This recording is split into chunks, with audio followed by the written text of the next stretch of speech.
Hello everyone, it's your favorite West Virginia Space here, and it's no secret to those that know me that I love Hunt of the Parenting. It's easily one of my favorite series on YouTube, bar none. Like, it's just really up there, really cleverly written, really cleverly done, and the theories have been quite interesting about people talking about, discussing what's going to happen, and all that jazz. And I've seen a few people talk about online, and of course that one really popular YouTube video about it, which I will link below, by the guy who made the analyzing Kevin and Big D, which I highly recommend you watch. But I wanted to give my 2 cents on some theories. I can't say I've made actually almost all of them I haven't made except one of them myself. I'm more commenting on them and giving my views on it. I've read quite a lot of The World of Darkness, so I feel reasonably sure that I can give an honest opinion on this, knowing relatively well the rules and all that jazz. I'm not like the biggest World of Darkness fan, but I love it a lot, so hopefully I can give my 2 cents that are interesting. So, let's begin with... Is Kitten actually a werecat or best stat? Now, granted, a few people have already mentioned this, obviously, and there are some obvious hints. His name is Kitten. He has cat ears, or at least his hoodie does, and so that's a lot of people thinking, oh, well, that's just too obvious, or a lot of people think it's basic like that, but I really do think there's actually some more to it, specifically working on events in his character. A few things, now people have pointed out that some of his animations kind of look like it, like when he hisses like a cat or climbs up like that, it's kind of weird. But it's also somewhat close to the humor the comedy tends to be, so it's also if that's exaggeration or actually hinting to something. But I do think something which is how his ears work, or at least the hoodie is that they seem to show a lot of expression for what is shouldn't be capable of doing that, unless there was something under there that was actually, being moved around by it.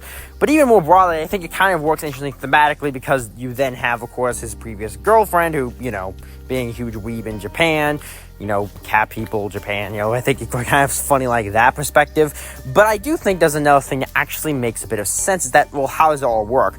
Well, my working theory, at least it be, is that his first change was that battle with the vampire, and basically he got stuck in Soko, I can never say that word right, basically near man form, and for whatever reason, probably due to brain damage or trauma, I imagine, I could see that happening reasonably, and because of that, he's stuck kind of in that near man form, and so he hides his appearance to basically be able to function normally in society.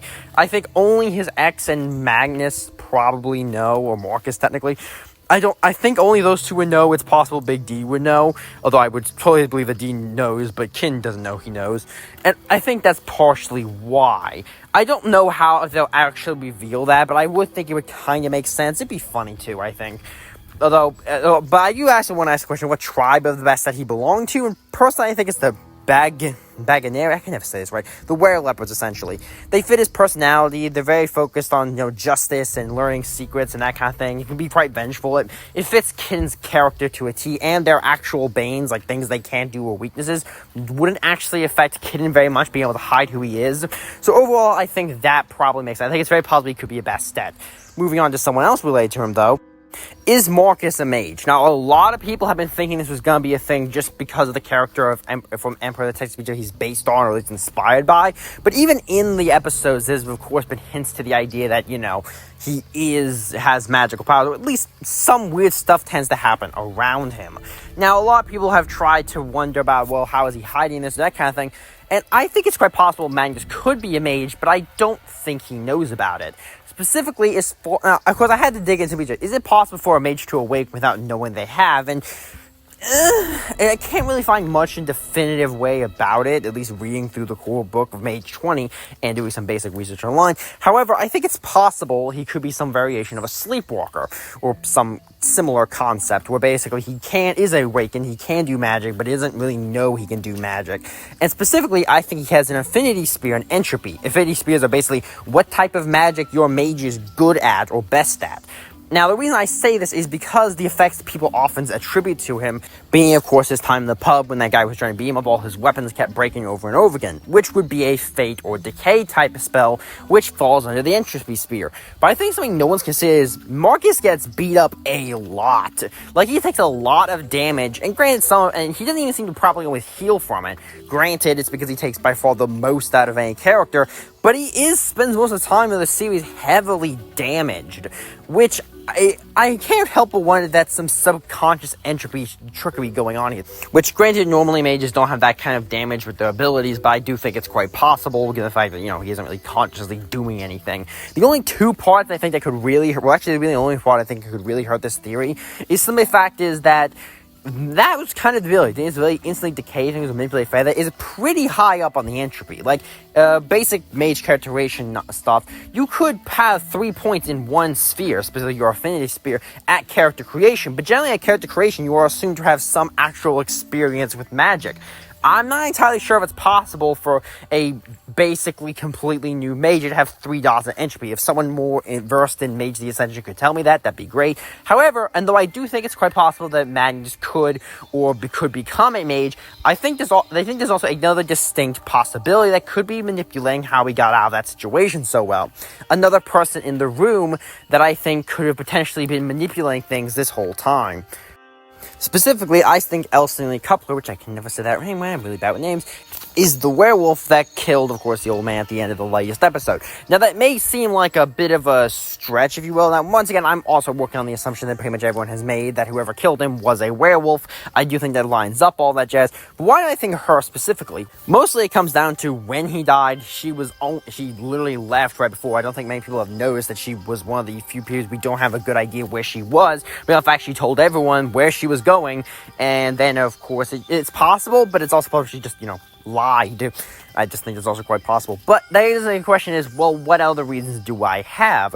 Well, actually, it comes down to a few. One is her hanging out with Big D. Now, I know it sounds very weird, but think about it. Not many people here even want to talk to Big D. Why does she seem to have borderline of quite strong friendship with him? What do we know about Big D and her that would make it in line that she would, have any kind of connection with him? Well, we know Big D is perfectly willing to recruit supernaturals to serve in his cause, and apparently is plotting something big. Wouldn't having a werewolf be quite helpful? Especially if he got kicked out of the Arcanum, having someone on the inside would be quite helpful. So, keep friendships. Also, and this is a bit more of a minor detail, but one I think has some merit, is the fact that when Big D said we can eat dodo birds again, she goes yes, which I don't think she's old enough to actually have eaten dodo birds around, but in the spirit world, of course, in World of Apocalypse, there was more than a few ways you could end up coming across a dodo bird, which presumably would, allow you to actually taste what one tastes like. It's a small detail, but I think it could work. Now, of course, if she is aware of what's she doing in the Arcanum? Well, actually, I think it's quite simple. She's a Shadow Lord and is simply trying to keep tabs on the enemy.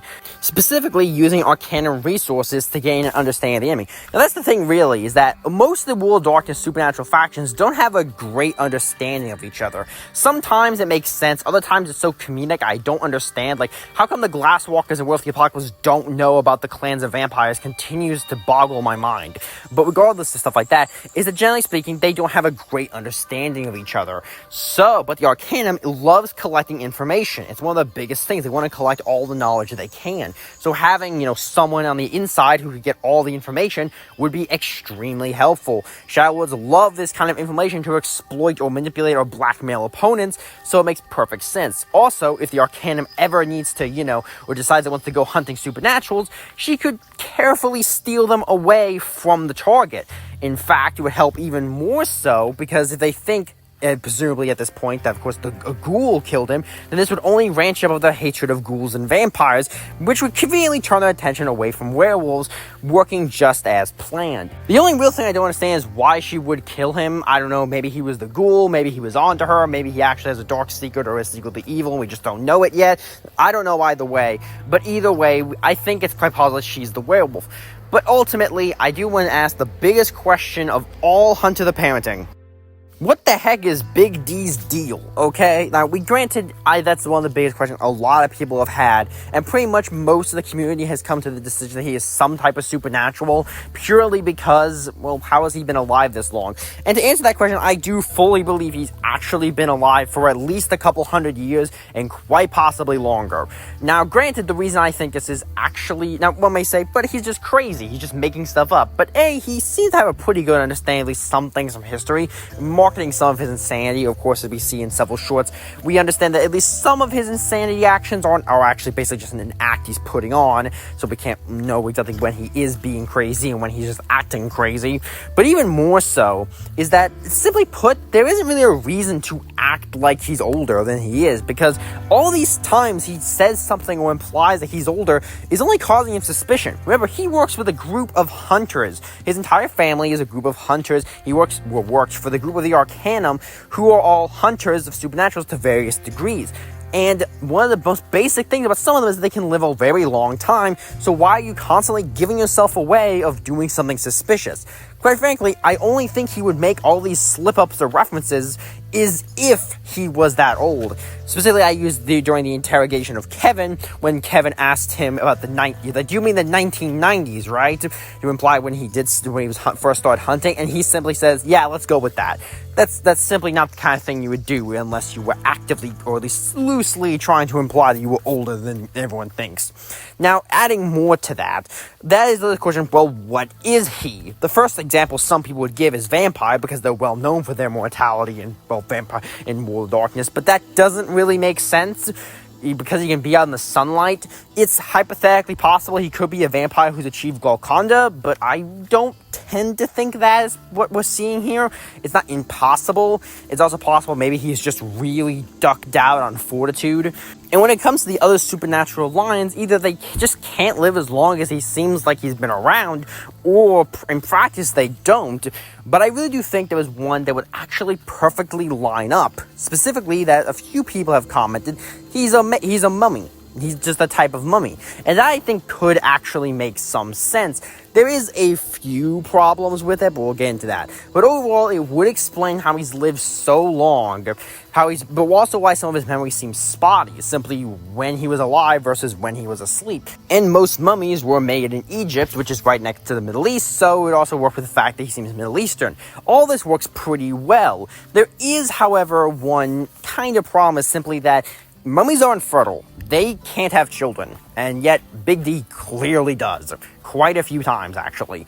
So, ultimately, I don't know exactly what the explanation for that is.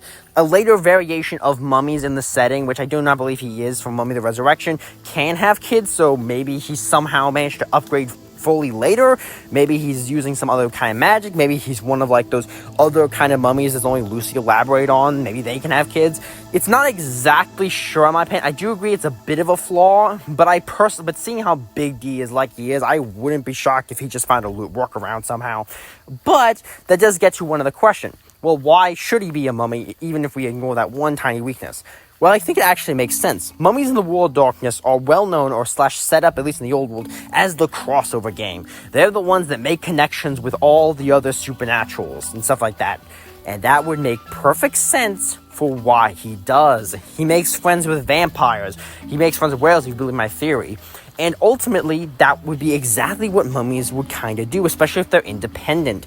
They make connections, they build alliances, specifically, in most cases at least, to fight the minions of Set. Now, again, I don't think he's following Horus. That's Mummy Politics. That was a really interesting video for another time. But long story short, I don't think he's following Horus, but I do believe he is plotting something involving getting members of all different supernatural groups together, working them together and getting the alliance in order. Granted, I'm just not entirely sure how all that could be, but I do fully believe it's quite possible. At this point, Big D is a mummy of some shape or form, I think. But overall, that's just my opinion. That's just my theories, and there's tons of other stuff we could talk about, maybe like in a part 2 or something. But I'd love to hear your thoughts and what I gave on this video. And overall, it's kind of more a refinement of some other ideas I've seen. But ultimately, I hope you liked the video, and like comments down below. All that jazz. If you don't like, dislike, and all that jazz. And I'll see you all next time. Yeah. Hey, why don't you hit that sub button? You're gonna become a subscribble. Get to see my content quicker. Wouldn't that be nice? I bet so.